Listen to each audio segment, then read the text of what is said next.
Muharram special Hubli செய்ய போகிறோம். இது வந்து மொஹரம் அன்னைக்கு செய்யலை, நான் வேறு அன்னைக்கு அதர் டேஸில் செய்கிறேன்.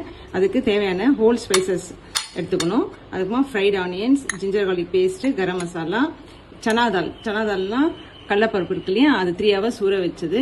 இப்படி பாருங்க, இப்படி பண்ணாலே உடையணும் இது. அப்புறமா டொமேட்டோ வந்து 2, ஆனியன் 1, 2 பச்சை மிளகாய், தயிர், புதினா, காஷ்மீர் சில்லி, பிளைன் சில்லி, தனியா பவுடர், மஞ்சள் பொடி. வாங்க ஹுப்ளி செய்யலாம். ஹுப்ளி செய்யறதுக்கு நான் பாஸ்மதி ரைஸ் எடுத்திருக்கேன்.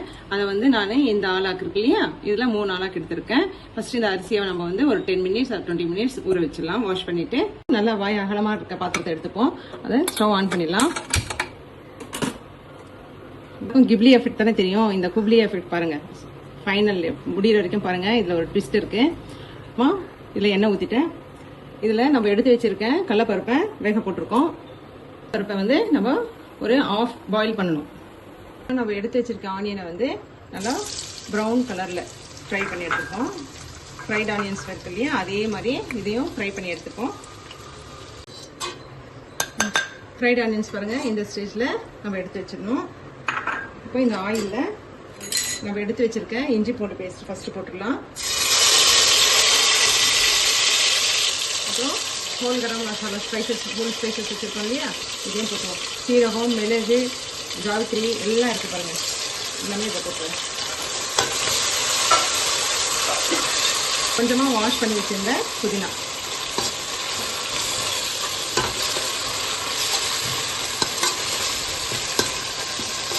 இந்த புதினா இது இஞ்சி பூண்டோட பச்சை வாசனை போகணும். இது வந்து ரொம்ப ட்ரெடிஷ்னலாக செய்வாங்க இந்த மெத்தடு. எனக்கு வந்து கொஞ்சம் கொஞ்சமாக தான் அது தெரியும். ஆனாலும் அந்த டேஸ்ட் வந்துடும் செய்யும்போது, சூப்பராக இருக்கும். நல்லா சாப் பண்ணி வச்சுருக்கேன். டொமேட்டோ தான் வந்து 2 தக்காளி எடுத்துருக்கேன், அதையும் போட்டுருவோம்.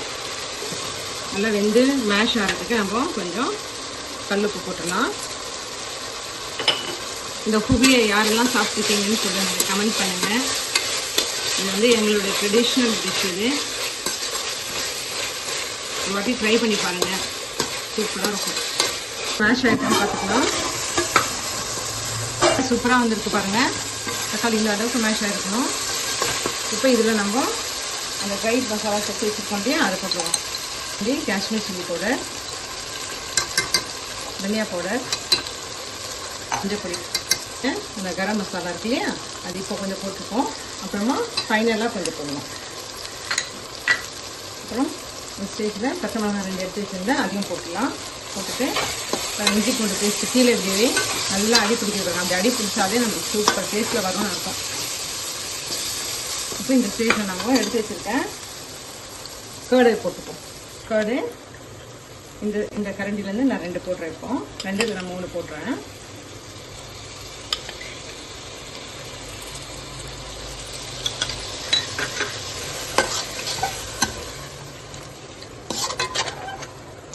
அப்போ நம்ம இதை வந்து ரோகன் வாங்க எங்கள் பாட்டிங்க பாருங்கள், இந்த தெரியுதுங்களா, உள்ள தெரியுதா, அதை கொஞ்சம் நம்ம எடுத்து வச்சுப்போம். நான் எடுத்து வச்சுட்டு காட்டுறேன். இப்போ ஆஃப் பாயில் பண்ணி வச்சுருக்கேன், 80% பாயில் பண்ணி வச்சுருக்கேன். அந்த சனா தால் இதில் போட்டுருவோம். நல்லா மிக்ஸ் பண்ணிடலாம். அந்த பருப்பில் நம்ம போட்ட அந்த காரம் இதெல்லாம் வந்து நல்லா மிக்ஸ் ஆகிடணும். மிக்ஸ் ஆகிட்டு இது ஒரு நல்ல ஒரு கொதி வரும். நல்லா பிரிஞ்சு வந்துருச்சு இல்லையா. இப்போ நம்ம ஊற வச்சிருந்த பாஸ்மதி ரைஸ் இதில் போட்டுருவோம். ஆச்சு. இப்போ நம்ம பருப்பு வேக வச்சிருந்தோம் இல்லையா, அந்த வாட்டரை இதுக்கு ஆட் பண்ணிக்கிறேன். இந்த தண்ணி பத்தலைன்னா கொஞ்சம் தண்ணி ஊற்றிக்கலாம். இந்த ஸ்டேஜில் நம்மளுக்கு உப்பு காரம்லாம் கரெக்டாக இருக்கான்னு பார்த்துக்கோங்க.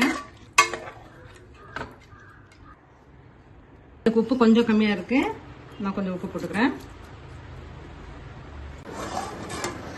நல்லா கொதிச்சுட்டு இருக்கு. இப்போ நம்ம மீதி கரம் மசாலா வச்சிருந்தோம் இல்லையா, அதையும் இதில் போட்டுருவோம். புதினா கட் பண்ணி போட்டுப்போம்.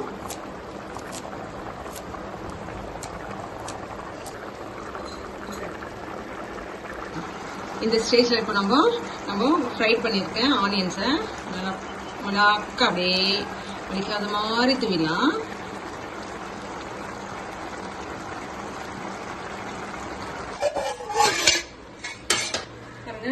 நல்லா ரைஸ் வந்துருச்சு இல்லையா. இந்த ஃபைனலில் அப்புறம் அந்த ரோகன் எடுத்து வச்சிருந்தோம் இல்லையா, இந்த ரோகன் இதை வந்து லைட்டா அப்படி மேல ஸ்ப்ரெட் பண்ணிடலாம்.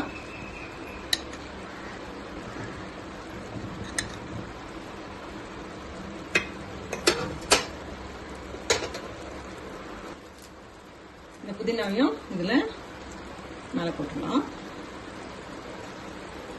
ரைட்டா ஃப்ரைட் ஆனியன்ஸ்.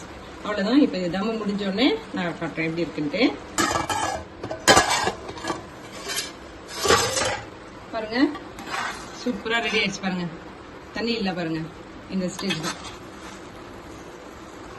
இதுதான் குப்லி. வாங்க சாப்பிடலாம்.